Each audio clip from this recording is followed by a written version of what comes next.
사장님이 퇴직금하고 월급을 더 깨주기 위해서 또 꼼수를 부리시는 경우도 좀 많아지고 있어요. 어떤 식으로 사장님들이 꼼수를 예, 부리나요? 그러니까 조금 속된 표현으로는 이제 깐다. 그래서 네. 금액을 공제하고 지급하겠다. 이런 식으로 해서 안녕하세요. 사건사고TV 김준우입니다. 이번 시간에는 박정균 변호사님 모시고 임금 체불 관련해서 얘기 나눠보겠습니다.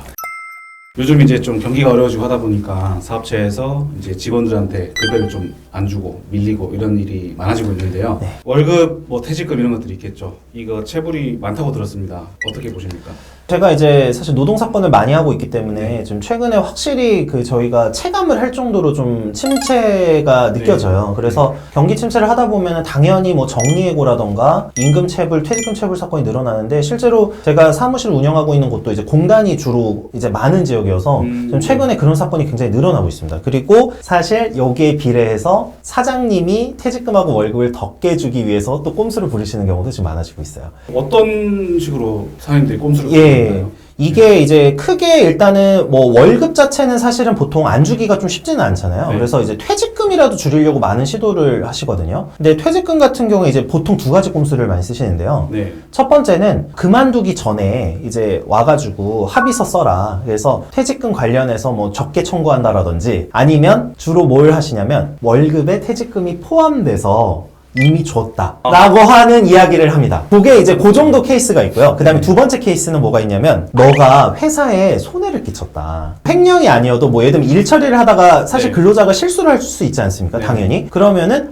네가 회사에 이미 끼친 손해가 어마어마하다. 그거를 공제하고, 그러니까 조금 속된 표현으로는 이제 깐다. 그래서 네. 금액을 공제하고 지급하겠다. 이런 식으로 해서 퇴직금을 적게 주려고 하는 시도들이 있어요. 그런 경우에는 우리가 어떻게 대응해야 되나요? 예, 일단은 결론만 먼저 말씀드리면요. 그냥 받으시면 됩니다. 안 줄 거 아니에요? 네, 안 주죠. 네. 그러면 노동청에 고소를 하시면 됩니다. 근데 이제 왜 그런지 좀 설명을 드릴게요. 네. 근로계약 중에 퇴직금을 안 받기로 설령 합의서를 썼다고 하더라도 네. 효력이 없습니다. 그래서 이게 이제 보통 근로자분들이 사실 아무래도 법에 대해서 잘 모르시는 경우가 많고 사장님은 좀 아시는 경우가 많아요. 그래서 근로자 입장에서는 내가 이렇게 합의서 썼으니까 이제 못 받는 거 아니야 라고 해서 아예 시도조차를 안 하시는 경우가 많거든요. 근데 근로계약 기간 중에 퇴직금을 포기하거나 안 받기로 하는 어떤 합의를 했다고 하더라도 근로기준법 때문에 위반돼서 무효예요. 그래서 그냥 이 부분은 만약에 안 주면 노동청에 그냥 고소 또는 진정을 하시면 사실은 받으실 수가 있고요. 그리고 이제 아까 말씀드렸던 부분 중에 이제 중간에 퇴직금을 포기하는 것도 있었지만 너 이미 월급에 포함돼서 퇴직금 받았다라고 한 부분도 제가 말씀드렸잖아요. 네네. 이 부분도 명확하게 근로계약서나 여러 약정에서 퇴직금을 분할해서, 그러니까 완전히 월급에 포함해서 주기로 했다는 명확한 증거가 있지 않으면 이 부분도 잘 인정이 안 됩니다. 이것도 대법원 판례가 있고요. 그래서 일단은 만약에 그렇게 하시는 경우라면 그냥 노동청에 진정을 넣으시거나 고소를 하시게 되면은 사실 사업주 입장에서는 그거에 대한 반대의 논리는 거의 없다고 보시면 돼요. 그럼 대부분 뭐 소송 전 단계에서 마무리가 되는 편인가요? 그게 보통 임금하고 퇴직금이 소액인 경우에는 보통 전 단계에서 마무리가 되거나 아니면은 딱 노동청에 진정이나 고소를 하면 노동청에 가면은 일종의 노동청의 경찰 역할을 하시는 근로감독관님들이 계신데 거기서 이제 보통 이렇게 조율을 시킵니다. 그냥 너 어차피 이거 처벌 받을 텐데 그냥 돈 줘라 이렇게 하면서 합의가 되는 경우도 상당히 많습니다. 그리고 만약에 정말로 못 받으셨다. 이제 그런 과정을 거쳤는데도 못 받으셨다라고 하면 저한테 안 오셔도 돼요. 재난법률구조공단이라는 기관이 있습니다. 네. 그래서 이제 체불 관련해서 고소를 하거나 진정을 하게 되면 이게 수사가 되겠죠. 그러면 이제 체불금품 확인원이라는 서류를 발급받으실 수가 있게 돼요. 이거를 가지고 법률구조공단에 가시게 되면 무료로 임금, 퇴직금 소송을 해줍니다. 그래서 그거를 이제 진행을 하시면 적은 금액일 경우에 이제 원래는 지금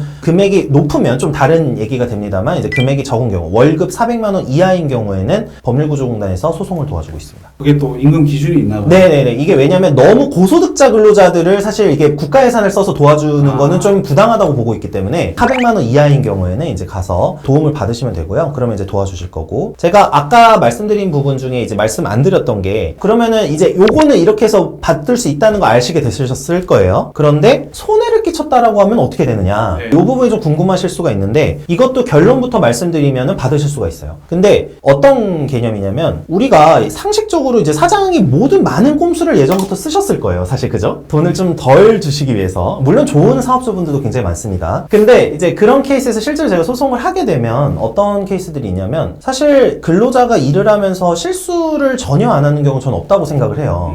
네. 근데 사실 손해를 끼쳤을 가능성도 꽤 높고요. 이거를 이런 식으로 악용을 하다 보니까 계속해서 그냥 그러면 월급이나 퇴직금을 못 받았어도 그냥 너 손해 있었다 그러면서 안 줘버리면 사실 방법이 없어져 버리잖아요. 네. 그리고 실제로 손해를 끼쳤는지 안 했는지도 사실 알 수가 없죠. 그래서 이 부분에 대해서 지금 법에서는 어떻게 규정하고 있고 판례는 어떻게 보고 있냐면 법에서는 근로기준법에 전액 지급의 원칙이라는 게 있어요. 그래서 일단 전액, 밀린 금액은 일단 돈으로 다 줘라. 그 이후에 손해배상 청구를 하는 그렇죠. 예, 바로 그겁니다. 그래서 판례에서도 설령 손해배상할 액수가 있다고 하더라도 이거를 무단으로 그냥 공제를 하면은 없다고 보고 있어요. 그러니까 일단 약속된 대로 임금이나 뭐 퇴직금 다 지불하고 소송을 따로 해라. 라는 겁니다. 그래서 결과적으로는 사용자분, 그러니까 이제 사업주 분께서는 만약에 근로자가 실제로 손해를 끼쳤다면 손해배상 소송을 따로 해야 된다는 뜻입니다.